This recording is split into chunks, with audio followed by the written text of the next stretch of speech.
Hey guys, I've been a challenger player for the last 4 sets, and in this video I'm just going to run through my thoughts on how to play the current patch. So currently, I believe that the AP tree is a lot stronger than the AD tree. The reason why I think that is because when you play AP on your level 8 roll down, you have so many options to flex between. Literally every unit on this list could use the AP items. But the problem with AD is that there really only is 2 real AD comps this patch. It's Zed and SAMIRA, and you could only play SAMIRA if you're high rolling because you can't stabilize off of a SAMIRA 1, whereas you can stabilize off of a Zed 1. So let's say you're playing AD and at level 8 you roll down for Zed SAMIRA and you miss, you're basically fucked because now you have to play around Senna and VAYNE. The only reason why AD is remotely viable this patch is because there's a bug with Hacker where Zed will always target the backline first. Another thing to note in set 8 is that player damage has increased. This means there's a very high emphasis on playing strongest board. So if you ever feel weak on 3-2, 3-5, or 4-1, don't be afraid to roll a little bit to stabilize your board. And these days it's also pretty hard to get to 9 because of the higher player damage. You basically could only get to 9 if you have an econ augment or you're high rolling super hard. These are the units you should be looking out for in this patch. Zoe is the best blue buff holder in the entire game. Echo is probably the most contested frontline unit of all time. Sedge is really strong as well. Zed is broken because of the hacker bug. And Viego is broken if you have the Renegade spec. So now I'm going to run through all the AD and AP comps of this patch.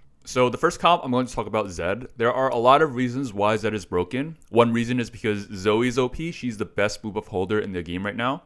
And because you're playing Zoe, you have access to Echo, which is arguably the strongest frontline in the game. There's also a bug with Hacker where Zed will always target their backline first. So it doesn't matter if they clump, you're still going to shit on their carry 99% of the time. And honestly, admin is pretty busted too, because sometimes admin gives you the trait where it buffs your entire team for only playing 2 admin units. So you could literally just play a LeBlanc and a Soraka and you have 30 AP on your entire team. It's actually kind of busted. And honestly, even when you're low rolling all game, at level 7, you just roll down for this board and a 1-star copy of Zed. If you have 3 items, he will 1v9 their entire team and you will scale all the way until stage 5. So if you're playing Zed, you usually want to play Yasuo for a second duelist. And because you're only missing 1 laser core, you could just play Sejuani. And then because you're missing a second brawler, you could just play a Blitzcrank. This gives you access to admin as well because you're playing LeBlanc. And then at level 8, you could just splash in a random level 8 unit. It could be a random legendary like Nunu or Fiddle or Leona. So something like this. Now there are a lot of different Zed variations you could play. Again, if the admin is shit, you don't have to play the Blitzcrank. You could just play Vi. And then if you don't hit the Leona, you could play something like Janna. So the other Zed variation is if you get an OXFORCE spat. Zed actually does really well with the OXFORCE spat because it gives him attack speed. When you're playing this variation, you generally want to play around either 4 or 6 OXFORCE. So in this case, your second duelist is just going to be Fiora because she's both a duelist and an OXFORCE.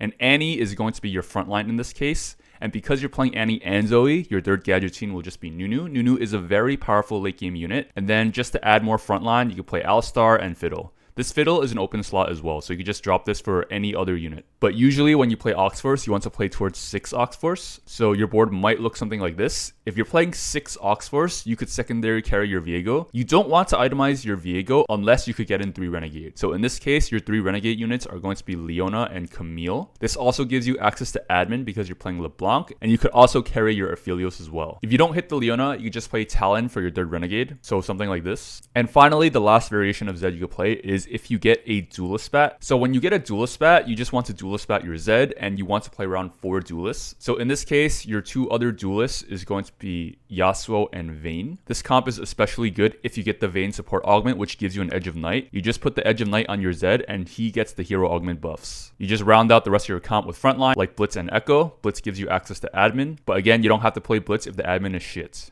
So next up is going to be SAMIRA. SAMIRA is the other AD comp of this patch, but unlike Zed, you can't roll for this comp at level 7, and there are 2 reasons why. The first reason is that a SAMIRA 1 will not stabilize you at level 7 like Zed does. You need to hit the SAMIRA 2 or you're going to take infinite damage. And the second reason is that you also need to hit Aphelios, and you can only hit Aphelios at level 8. The core to SAMIRA is just going to be 2 SURESHOT plus frontline. There are a lot of different variations you could play. One variation you could play at level 8 is going to be around 4 SURESHOT, 3 civilian. In this case, you just play these 4 SURESHOT units, and then 2 more civilians will be Janna and Galio, and then you just fill your frontline with Zac and Alistar. So for this variant, you actually lack a lot of frontline. You ideally don't want to be playing Senna because you have too many shitter units in the back. So if you get a SureShot emblem, you should lean a lot more towards this variant variation, so you could just drop the Senna for an extra +1. Best in slot Samira is probably Last Whisper, Runan's +1, but honestly, she uses every AD item pretty well. Just make whatever AD items you have and put it on her. Another variation you can play is going to be around mech. In this case, your frontline is just going to be Set, Draven, and Leona as your mech, and then your supporting frontline units are just going to be Riven and Echo, and you're just playing 2 sure shots in this case. When you itemize your mech will already have 4k HP, so Warmogs won't have that much additional value on it. You're better off just making items that scale off the large base HP that your mech already has. So for example, Redemption heals a percentage of your base HP, Bloodthirster generates a shield based on a percentage of your base HP, and Gargoyles will just give your mech infinite armor and magic resist. The last variation I have for you is going to be 4 Aegis. In this case, your 4 Aegis units are going to be Echo, Alistar, Leona, and Vi. Your 2 backline is going to be Samira and Aphelios, and because you're playing Vi, you just want a second brawler like Sejuani, and because you have Mascot in, you could just play Nunu. Again, if you get a sure shot emblem, you could just drop one of your shitter units, probably Vi in this case, to play a 3rd sure shot, and in this case, you'll have a 4 sure shot backline. So next up is going to be Anima Squad. I'm not gonna lie, this comp is kind of shit right now. The reason is because you have to hit a 3-star Vayne and a 3-star Riven to top 4, because if you don't, you're going into stage 5 with the Vayne 2 carry, and you're just going to get shit on by every other comp in the game. Especially since Zed exists in the game, he's just gonna run to your backline and pop your Vayne. You only want to play towards this comp if you're rolling for Samira and Zed and you miss both. Then you just play for Vayne and then you play for like 6. The game plan for this is at level 7, you roll down for 5 Anima Squad, and you slow roll at level 7 for Vayne and Riven. Best in slot Vayne is probably Gwynsu's IEGS, and then you put all your spare AP items on MF because she's going to be your secondary carry, and all your tank items are going to go on your Riven. Eventually, you want to get out of these shit Anima Squad units like Nasus and Silas. At level 8, your board might look something like this. You could play around 4 duelists and just better frontline units in general. So in this case, you have Sejuani and Set. This gives you Defender and Brawler, which complements Riven, and you're just going to play 3 other duelists. If you get a duelist spat, you could probably drop this Nyla and play like a hacker, and you could also carry your Zed as well. So the last comp on the AD list is just going to be reroll Ashe and Renekton. You want to look towards playing this comp if you get a lot of Ashes, Renektons, and Supers units early. If you do, you can just slow roll at level 5 and try to 3-star all of these units. Best in slot Ashe is probably Runan's, Last Whisper, and GS, but it's pretty flexible. Any AD items will work on her. And then if you manage to 3-star Gangplank, he does really well with AP items.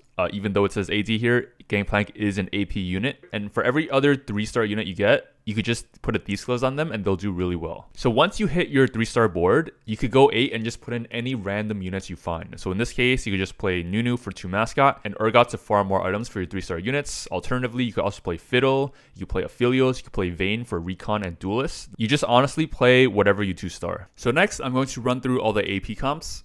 So the first AP comp is just going to be Viego. The core to playing Viego is going to be 3 Renegade for OXFORCE. Viego needs the 3 Renegade or else Viego won't have enough damage to get the resets. And best in slot Viego is going to be Spark plus 1 healing plus 1 damage item. So in this case, Hodge will be the healing item and Jeweled Gauntlet will be the damage item. Hodge could be any other healing item. It could be BT, it could also be Gunblade, and the damage item could also be Death Cap, it could also be Archangels, it could even be something like Titan. And then you want all of your tank items on your Annie. So there are a lot of different variations you could play. You could play around 3 Gadgettine. In this case, you would just play Zoe and Nunu, and then you would also have Echo for 2 Prankster. You could also play into 6 OXFORCE. You could also play into 4 Aegis. Every other unit is just going to be flex. You just put in whatever units you find. So one default variation you could play into involves 3 Gadgettine. It's just going to be Zoe and Nunu. I forgot about this, but you could actually frontline your Zoe if you're playing 2 Prankster because she's guaranteed to go to safety when she's low. And your backline carry could just be your Aphelios. And then if the admin is good, you could play your Blanc. If the admin is shit, you could play a unit that's not LeBlanc. Another variation you could play is going to be 6 OXFORCE. In this case, because you're playing Aphelios, you could play a secondary carry like Samira because she's also a SURESHOT. And then your 3rd Renegade instead of Camille will just be Leona because she's also an Aegis and she does a lot of damage. So if you get the OXFORCE spat, you could consider playing a secondary carry that plays around OXFORCE. This could be something like Zed. So in this case, here you have 6 OXFORCE, and because you're playing Zed, who is a duelist, you want to play Fiora, who is both an OXFORCE and a duelist. This variation is really good if the admin is good because LeBlanc will give you both Hacker for your Zed and admin. But if the admin is bad, at level 9, you could drop out of this LeBlanc, you could drop out of this Camille and play better units instead. So for example, at level 9 for your third Renegade, you could play Leona, and then you have 2 open slots. In this case, you could just play Zoe for Hacker, and your 9th unit could either be Nunu to give you 3 Gadgeteen, or it could also be Echo, which is the best frontline in the game, which will also give you Prankster and will enable you to frontline your Zoe. So the last variation to Viego is if you get a Renegade spat. This is probably the strongest variations of Viego. It basically allows Viego to continuously one-shot your entire team, and it also enables your 5 other shitter Renegade units to do a shitload of damage. For example, if you have 6 Renegade in, even your Talon should be able to shit on their AD carry 1v1. In the 6 Renegade variation, you're just going to be playing every single Renegade unit in the game. Preferably you Renegade your Aphelios. You could also play around Zed and Renegade your Zed as well. And you just want to play a bunch of frontline units. This is just going to be Echo and Alistar. So next up is going to be SPELLSLINGER AP Flex. In my opinion, this is probably the strongest comp to play in the game at the moment, just because there's like 50 variations you could play. That also means that this is the most consistent comp you could play, because if you know what you're doing on your roll down, you're basically guaranteed a strong board. The 4 main SPELLSLINGERs you want to play towards is going to be Annie, Janna, LeBlanc, and TALIYAH, and you can play Soraka if the admin is good. A sample capped SPELLSLINGER board is going to look something like this. In this case, you're just going to be playing your 4 default SPELLSLINGERs, and then you're playing Echo for more frontline along with Alistar because he's also an OXFORCE and an Aegis. And because you're playing Echo, you want to play Zoe for Prankster. This gives you additional frontline. And because you already have 2 Gadgeteen in, you could just play Nunu because Nunu is just a good unit. Additionally, if the admin is very good, you could drop the Nunu and play Soraka instead. This is going to give you 2 admin and 2 heart. So there are times where you won't be able to go 8 with AP if you're low rolling extremely hard. This is where I think that the strength of AP flex comes in, because rolling at 7 playing AP is actually way stronger than rolling at 7 while you're playing AD. Because at level 7, there are so many different 3-cost AP carries you could hit. For example, Zoe, LeBlanc, and Sona are all really strong 3-cost AP carries.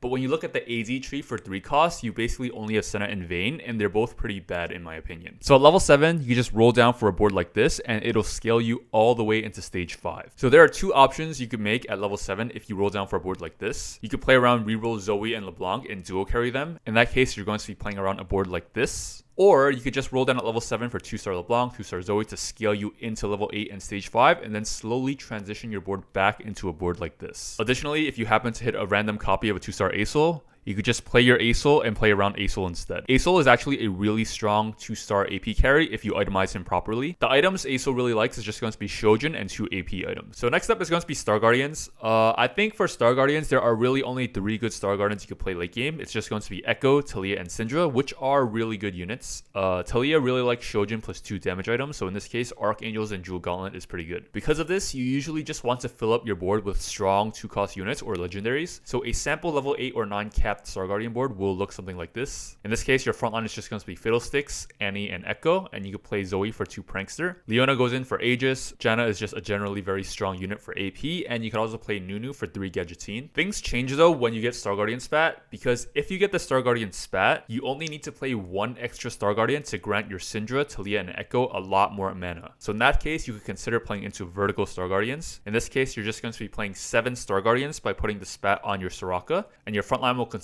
of Alistar, Echo, and Nyla. In this case, you will have 7 Star Guardians and 4 hearts. However, in this case, I do think you're playing too many shit Star Guardian units like Lux, Nyla, and Yuumi. So I do think that the legendary variation with 5 Star Guardians is a lot stronger. In this case, you could just play Nunu and Star Guardian your Nunu instead. You could also play Janna, and then you could consider dropping these 2 units for legendary units once you get them, like Fiddlesticks and Leona. So next up, I'm going to talk about Heart. So Heart is another variation of the AP tree where you're playing around Soraka carry. So Soraka just plays around 4 Heart and 2 Brawler because Lee Sin is both a Heart and a Brawler. If you're playing Lee Sin, you usually want the Sejuani because Sejuani is a really strong frontline unit. So the items that Soraka really likes is going to be blue buff plus 2. So she could use something like blue buff Archangels JG. She could also do blue buff Archangels Giant Slayer. She could also do blue buff Shiv Gunblade. Pretty much any items you get on her is good. Just make sure you have blue buff on her. You generally want to play into a board that looks something like this. Your late game board is going to have 4 Heart and 4 Spellslinger with as many legendary units as possible. In this case, your frontline is just going to be Annie,